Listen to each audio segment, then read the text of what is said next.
Tonight on DC News Now, a terrifying night in Maryland. Firefighters battling a Christmas tree fire that sends 5 people to the hospital with serious injuries.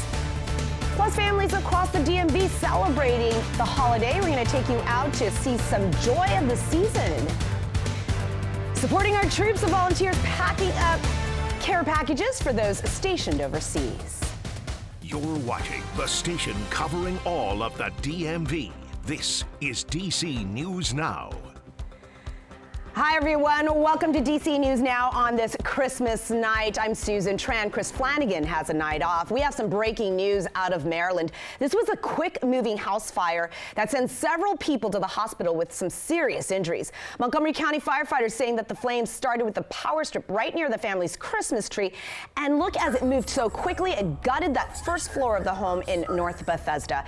DC News Now's Daniel Hamburg joining us live there in northern Bethesda. And Daniel, what's the latest on the people hurt? Well, Susan, all 5 people inside, adults, were taken to the hospital. 3 of them had serious life-threatening injuries. The other 2 had serious injuries. You can see behind me what is left of this charred house happening around 4:45 this afternoon here on Fleming Avenue near Grosvenor Lane. Now, take a look at this video, this Christmas tree, these pictures rather, completely burned up inside. The fire spread quickly, destroying the living room and everything around it. Smoke was seen billowing from the roof when firefighters arrived. They found a dog inside unconscious, but they were able to rescue and resuscitate it. Fire investigators believe the fire was likely accidental, electrical in nature, starting in or around the Christmas tree area. We're told the people inside heard a popping noise and saw a fire near the Christmas tree. One person went to get a fire extinguisher, but it was too late. A Christmas tree, Christmas decorations, any kind of celebrations around this time of year brings in an additional fire load into a home. Certainly when a Christmas tree dries out, it can burn very quickly. Don't know the status of this tree here, but it obviously burned quickly. So a reminder from firefighters to be very vigilant when you have a lot of these celebrations and especially those live Christmas trees in your house. We're told that there was hundreds of thousands of dollars of damage done here at this house. We're live in North Bethesda. Daniel Hamburg, DC News Now. And Daniel, were firefighters able to say anything about smoke detectors or why there were so many people that were taken and rushed to the hospital with some very serious injuries there? So Pete Pieringer, the spokesperson for the fire department who you just heard from, said that they actually noticed the fire before their smoke detectors went off, and at least one person went in to try to save their dog, but they were unable to. So kind of getting a sense that even the first person who tried to get up to get that fire extinguisher, by the time he came back, the fire just spread so quickly. We've seen some of those demonstrations about how quickly, Christmas trees can burn up inside those houses. So really, there just wasn't a lot of time for them to get out without those serious injuries. Everyone did make it outside, but of course the smoke and all of the toxins in the air did affect them. My goodness, a very dramatic scene there. All right, our Daniel Hamburg reporting live for us there in North Bethesda.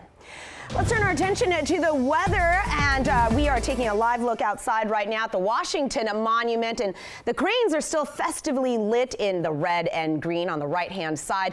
Meteorologist Scott Sumner, it's a good reminder there was actually Christmas because it felt very much like a Southern California Christmas for me. Yeah, when you get up to 60 degrees on December 25th, yeah, something's a little different out there, to say the least. And our own photographer, Matt Sansala, actually took this photo this morning of a rainbow. Beautiful shot there. This was after the rain showers, a little bit of light rain shower activity moved through the region, and then of course you can see some rays of sunshine here peeking through those clouds. Of course, we had a decent amount of sunshine today to get us back up into the 60-degree range, but now we're back down to 45 under a clear sky outside our weather window. Now, how far down will those temperatures go? Well, down to about 40 around 11 o'clock, dropping down to possibly below freezing in D.C. and elsewhere across the DMV. But clouds will quickly come back in play, and so will the moisture.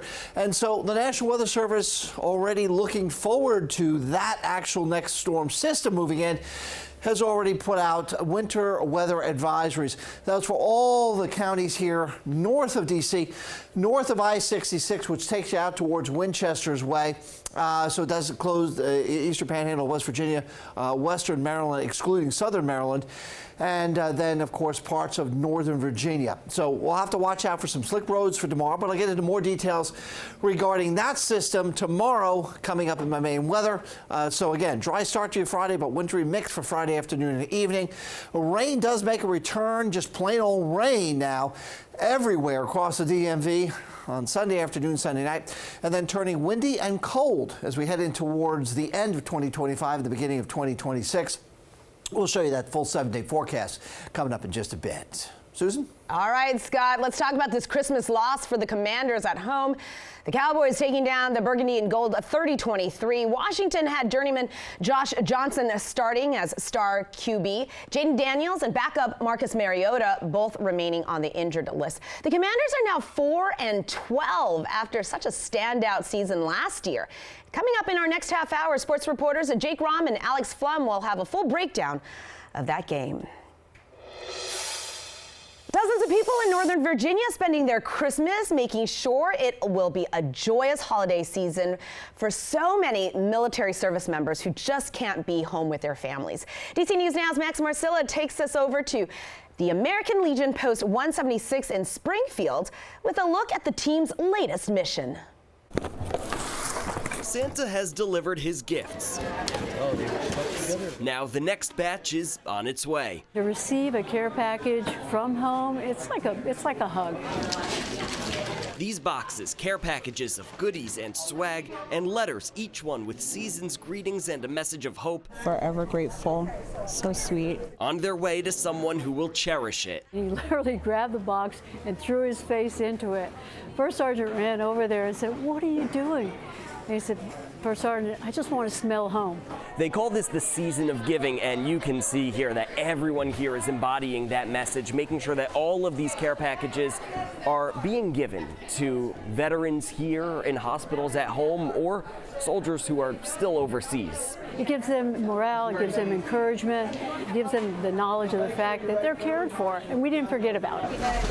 Among those helping, the University of Pittsburgh football team, players and staff.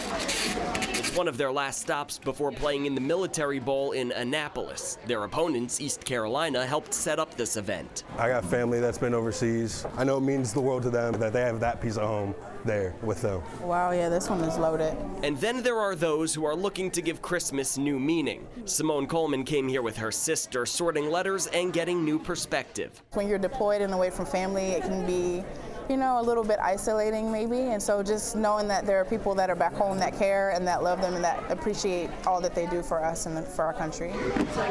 What started as a toy drive on campus is culminating in a team effort, giving back to those who give the most. If you look around the room today, I ask the people that are here today, the volunteers from our community, take a minute, look around. Look at the compassion, the warmth in this room today. It just means so much. In Springfield, Max Marcilla, DC News Now. What great work there, Max. Thank you. Now to the stroll along the White House ellipse for so many families as they visited the National Christmas Tree and the 59 smaller evergreens for the states and territories. A really nice crowd gathering to enjoy the 60-degree day out there where it felt much like Florida. Taking in the view and so many pictures. It's been a wonderful day. My parents came into town. We've had like I made my first Christmas meal today, so I feel like kind of cool about that. And then I just like glazed a ham perfectly, and so we're having a great day. Oh, what a great job there. And you can enjoy the 35-foot red spruce and other smaller trees with student design ornaments until New Year's Day. The park is open from 10 until 10 every day, except Friday and Saturday. You can visit from 10 until 11 at night. Now to a moment in Christmas history. 207 years ago, Silent Night was performed for the very first time in public. It was during midnight mass there in Austria at the Church of St. Nicholas. According to the Smithsonian Magazine, the now famous Christmas carol arrived in the U.S. in 1839 when the Rayner family singers toured the New World. Pope Leo on his first Christmas message, making it a call for peace all around the world.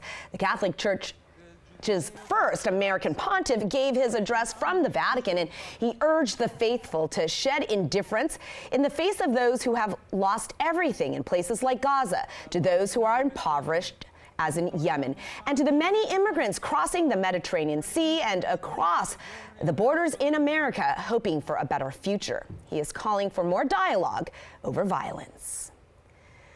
All right, let's talk about the shelters that are staying open all across the district for Christmas Day. Take a look at your screen. Here's a list of a few of them that will stay open here in the district in Southeast, Northwest, and Northeast.